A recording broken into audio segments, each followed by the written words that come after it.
मंडळी, तुमचं स्वागत आहे आणखीन एका व्हिडिओ मध्ये। तर पाठीमागे ना एक दोन कमेंट आल्या होत्या मला की बिर्याणी रेसिपी शेअर कर म्हणून। तर आज मी मटन बिर्याणी बनवणार होते, तर म्हटलं चला तुमच्या बरोबर रेसिपी शेअर करते। आता काय काय तयारी केली तेही तुम्हाला दाखवते। तरी ते बासमती राईस घेतलेला आहे, तो 1 तास मी भिजत ठेवलेला आहे। बिर्याणी राईस आहे आणि इकडे अद्रक लसूण त्याची मला पेस्ट बनवून घ्यायची। नंतर कांदा असा एकदम पातळ असा बारीक कट केलेला आहे। त्याच्यानंतरून खडे मसाले मटनसाठी आणि राईससाठी सेपरेट करून ठेवले होते।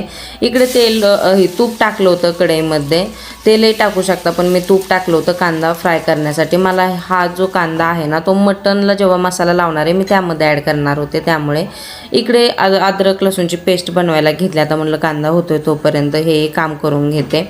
आणि इकडे कांदाही आपला फ्राय झालाच होता, तर कांदा बी फ्राय झाला आणि त्याच्यानंतरून लगेच मग बाकीच्याही गोष्टी मी करून घेत होते। कारण की आमचे आहो घेऊन येणार होते मटन, त्यांनाच मटन बिर्याणी खायची होती आणि त्यामुळे मग ते म्हणले मी लवकर येणार आहे तर तू आज बनवते का। तर मी आज चुलीवरती मटन बिर्याणी बनवणार होते स्पेशली, कारण की चुलीवरची खूप छान टेस्ट लागते मटन बिर्याणीची, त्यामुळे। तर इकडे आता बाकीची तयारी करून घेत होते मी। इकडे पाणी ठेवलं होतं राईससाठी आणि तेही आले होते तोपर्यंत। तर मग आल्याच्या नंतरून लगेच मसाले लावायला मी घेतले होते इथे। तर इथे अद्रक लसूण पेस्ट, कांदा बघू शकता, बिर्याणी मसाला, चिकन मसाला, धना पावडर, हिरवी मिरची 2-4 घेतल्या होत्या। त्याच्यानंतरून थोडेसे खडे मसाले, दही घेतलं होतं, हळद आणि मीठ ह्या सगळ्या गोष्टी घेतल्या होत्या। आता अद्रक लसूण पेस्ट मी पहिले त्यामध्ये ॲड केली आणि त्याच्यानंतरून मग बाकीचे जे मसाले आहेत तेही त्यामध्ये एक एक करून ॲड करत होते। हळद, चिकन मसाला, धना पावडर, बिर्याणी मसाला आहे हा,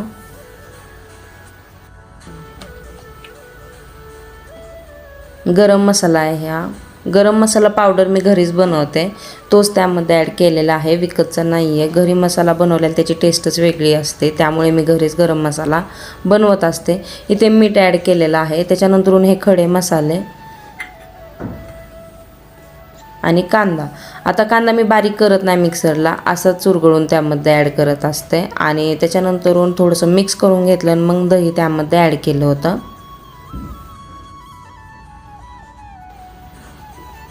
तर आता ठेवून देणार होते त्याला आणि ह्याच्यानंतरून आता लगेच इथं पाणी गरम झालं होतं, तर मी लगेच त्यामध्ये खडे मसाले ॲड केले आणि कांदा फ्राय केला होता त्याच्यामुळं ऑलरेडी त्यामध्ये तूप होतं, त्यामुळे मी तेल काही ते ॲड केलं नाही। तेल टाकल्याच्या नंतरून राईस जो आहे ना खूप सुटसुटीत होतो, त्यामुळे थोडंसं मी तेलही ॲड करत असते, पण आता ऑलरेडी होते त्यामुळे मी केलं नाही। त्यामध्ये राईस शिजायला लावून दिला आणि इकडे आहो क्रिकेट खेळत होते, तर थोडंसं मी बाहेर आले होते। आता अथर्व खेळत होता, म्हटलं चला थोडंसं ह्यांनाही बघूया बाहेर। राईस होतोय एका साईडला आणि आता मटनही आपलं करून ठेवलं होतं मसाला लावून, त्यामुळे मग आता काम नव्हतं, त्यामुळे मी इकडे आले होते बाहेर। ओ भाई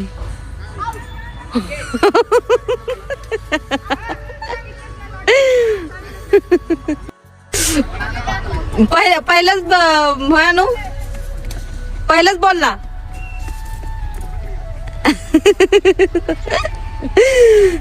बॉल कुणीकडे गेला माहिती नाही।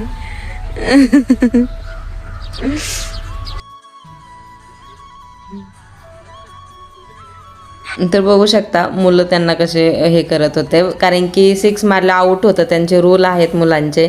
लांब बॉल गेला की आऊट देतात, त्यामुळे तिथल्या तिथंच खेळतात, बॉल हरवतो त्यामुळे। तर ह्यांना माहिती नव्हतं आणि आता मग परत मी बॉल दिला होता, तो तर हरवला होता। त्याच्यानंतर परत सुरुवात केली त्यांनी खेळायला। आता बरीचशी मुलं गावी गेल्यात, नाहीतर भरपूर मुलं असतात आणि ते रोज असे खेळत असतात।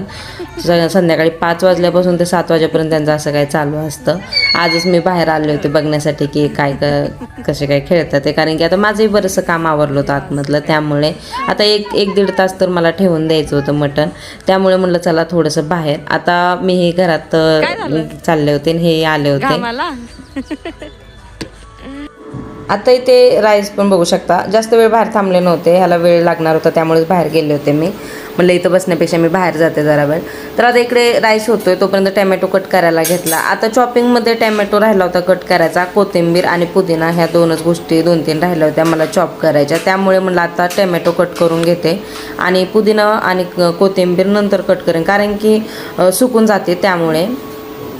आता इथे मला ते विचारत होते मटण कसं दिलं आहे. मटण खूप छान दिलं होतं. 15 वर्षापासून आम्ही त्यांच्याकडून मटण घेतो आहे आणि खूप छान मटण देतात ते. त्यांची सर्व्हिसही खूप छान आहे. तर मावळमधून कुणी व्हिडिओ पाहत असेल तर नक्की व्हिजिट करा. मारुंजीमध्ये आहे, अहिल्या मटण शॉप म्हणून दुकानचं नाव आहे, मारुंजीमध्ये पेट्रोल पंपापाशी. तर असं काही झाकून ठेवला होता त्याच्यामुळे आहे ना चांगला शिजला होता.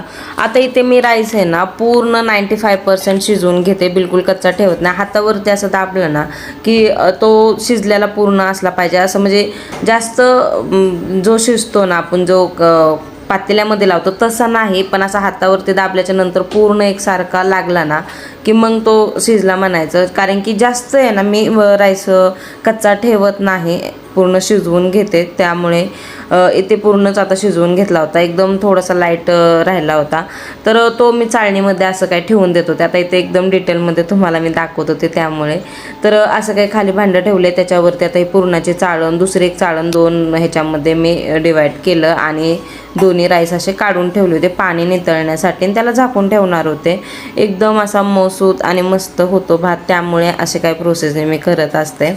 असं कडक राहत नाही बिर्याणीचा भात, एकदम सॉफ्ट होतं, जसं आपण विकतचं बिर्याणी आणून खातो तसं काय होतं. त्यामुळे मग असंच मी करत असते, पूर्ण व्यवस्थित शिजवून घेते, राईस कच्चा ठेवत नाही अजिबात. तर आता इथे राईस वगैरे काढून घेत होते आणि त्याच्यानंतरून मग आता चूल पेटून बाहेर मी स्वयंपाकाला लागणार होते. तर ते येत होते तोपर्यंत मी थांबले होते, म्हटलं थोडीशी हेल्प होते बाहेर चूल वगैरे पेटवण्यात, मुलंही बाहेर खेळत होते त्यामुळे. तर बराचसा वेळ गेला होता. आता 5 वाजता मी चालू केलं होतं हे करायला. आता बघू किती वेळ लागतो इथून पुढे बनायला, पूर्ण तयारी व्हायला, ते पुढे तुम्हाला आता समजेलच.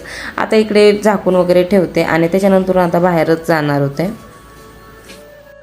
आता इथे 7:30 वाजल्या होत्या आणि चूल पेटवून घेतले मी. आता खडे मसाल्यामध्ये मी काय काय घेतले तेही सांगते तुम्हाला. तमालपत्र घेतलेलं आहे, दालचिनी घेतलेलं आहे, स्टार फूल, लवंग, मिरे, शाही जिरा आणि जावित्री, तमालपत्र ह्याच गोष्टी घेतलेल्या आहेत. तर आता इथे मी तूप टाकलं आहे 1 वाटी, जे आपण कांदा फ्राय करायला आतमध्ये वापरलं होतं ते, आणि तेलही ॲड केलेलं आहे, कारण की तूप भरपूर लागतं त्यामुळे तेल. आणि त्याच्यानंतर कांदा परतायला इथे मी टाकून दिला. आता बराचसा वेळ ह्यात जाणार होता. माझे पण फिरते सगळे मारले बाहेर पायापासून बॉल खेळतात, पायाचे थोडे बाहेर लेग टमका टाकून तो आत आणला ना बॉल पुन्हा झाला, कारण तुम्ही जर बॉल टाकतो ना तो पिच करतो बॉल. आजच माझी जरा बॅटिंग खराब झाली, तर मी 3 दिवस नॉट आउट, 4 दिवस. अजून 1.5 बॅट असते, मी पूर्ण क्रॉस केली ते जेव्हा त्याचा बॉल लागला का तेव्हा मला बॅट पूर्ण कमीत कमी एवढं बाहेर तर स्टमच्या लाईन पासून थांबते. प्रेम आणि प्रेम आणि आर्यन मी माग बसलेलो. बिर्याणी खाल्ली, बनली बिर्याणी आणि आरावरती ठेवली होती नाही का नुसती, आणि ही अशी तिघं बसलेली आणि हेच लाकडं लावलेली आम्ही ओढलं. पळायचं कळलं त्यांना माहितीये का. सगळ्यात जास्त स्वरूपची मजा आली होती. स्वरूप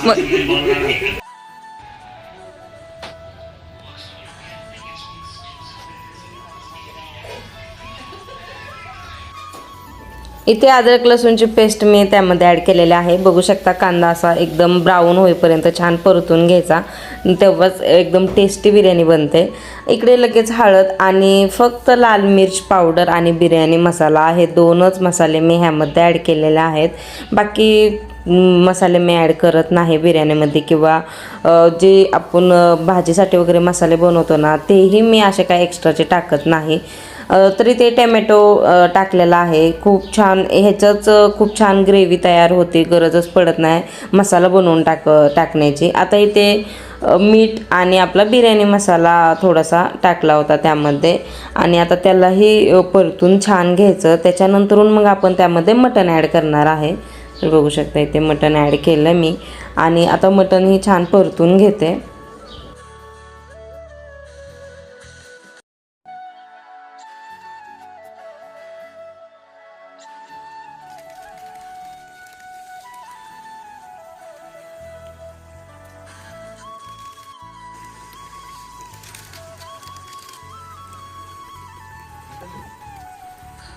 त्याला सारखं असं फिरवत राहायला लागतं, कारण की खाली लागण्याचे चान्सेस असतात दही असल्यामुळे त्यामध्ये. आणि मटण आहे शिजायला वेळच लागतो, पण असं सारखं लक्ष द्यायचं चुलीवरती. जर आपण जास्त जाळ लावलेला असेल ना तर चुलीवरती लगेच मटण करपतं. मी माझा अनुभव सांगते. मी पण फर्स्ट टाईम बनवले होते तेव्हा माझ्याबरोबर पण झालं होतं. पण असं फिरवत राहिलं ना मग अजिबात लागतही नाही खाली आणि मटणही पटकन शिजलं जातं. जवळच मी बसले होते जोपर्यंत मटण होते तोपर्यंत. आता त्यातलं मटण आणि थोडीशी ग्रेव्ही मी साईडला काढून घेतली आणि त्याच्यात 2 लेअर देणार होते त्यामुळे. आणि ते भात जे तांदूळ आपण शिजून घेतलं होतं तेही त्यामध्ये ॲड केलं. त्याच्यानंतरून कोथिंबीर आणि हे आपलं कोथिंबीर आणि पुदिना तोही कट केलेला त्यामध्ये ॲड केलेला आहे. आणि कांदा आणि त्याच्यानंतरून वरतून तूप आणि बिर्याणी मसाला आणि त्याच्यानंतरून एक लेअर दिली मी मटनची. बघू शकता एवढं मी काढून ठेवलं होतं. आणि 2 लेअर असल्या ना मग सगळं व्यवस्थित मसाला आपल्याला व्यवस्थित बिर्याणीला भेटतो, त्यामुळे मग असे 2 लेअर देत असते मी. तर त्याच्यावरतूनही सेम प्रोसेस मी परत राईस वगैरे त्यामध्ये ॲड केला आणि जसं की पहिलं केलं होतं कोथिंबीर, पुदिना, कांदा, तूप, बिर्याणी मसाला ते सगळ्या गोष्टी ॲड केल्या. आणि याला फक्त निखाऱ्यावरती मी ठेवून देणार होते, जाळ लावणार नव्हते. जाळ जर लावला ना तर खाली लागण्याची शक्यता असते, त्यामुळे निखारा छान पडला होता आता मटण शिजेपर्यंत. तर त्यावरतीच खूप छान अशी झाली होती. आता निखाऱ्यावरतीच ठेवून देणार होते मी बिर्याणी. तर मी ही पहिल्यांदा केली होती तेव्हा माझ्याकडनं असं काय झालं होतं, त्यामुळे मी तुम्हाला इथे सांगते.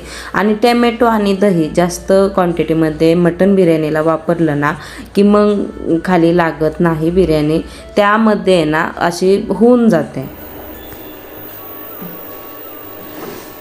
तर बघू शकता टायमिंग 9:30 वाजल्यात आणि आत्ता माझं सगळं काही काम पण आवरून झालेलं आहे. किचन पण सगळं काही आवरून घेतलं, भांडी वगैरे सगळं काय झालेलं आहे. आणि आता बाहेर चालले मी, कारण की आता निखाऱ्यावरती मी ठेवली होती बिर्याणी दम देण्यासाठी आणि आता फायनली झाली आहे. तर म्हटलं चला तुम्हालाही दाखवते. तरी ते अर्धा तास मी बिर्याणी ठेवली होती निखाऱ्यावरती. आता फायनली आपले ओपन करत होते मी बिर्याणी. आता निखाराही शांत झाला होता आणि बघू शकता बिर्याणीचा लुक. आणि कलरवरनं समजत असं नाही ते मी बिलकुल कलर वगैरे बाकीचं एक्स्ट्रा काहीच वापरलेलं नाही आहे, पण कलर खूप छान आला होता आणि टेस्टी तितकीच झाली होती. तर आजचा व्हिडिओ कसा वाटला नक्की कमेंटमध्ये सांगा. व्हिडिओ जर आवडला असेल तर आपल्या चॅनलला एक लाईक, शेअर आणि सबस्क्राईब करायला विसरू नका. भेटूया एका नवीन व्हिडिओ बरोबर. तोपर्यंत बाय. सुपर.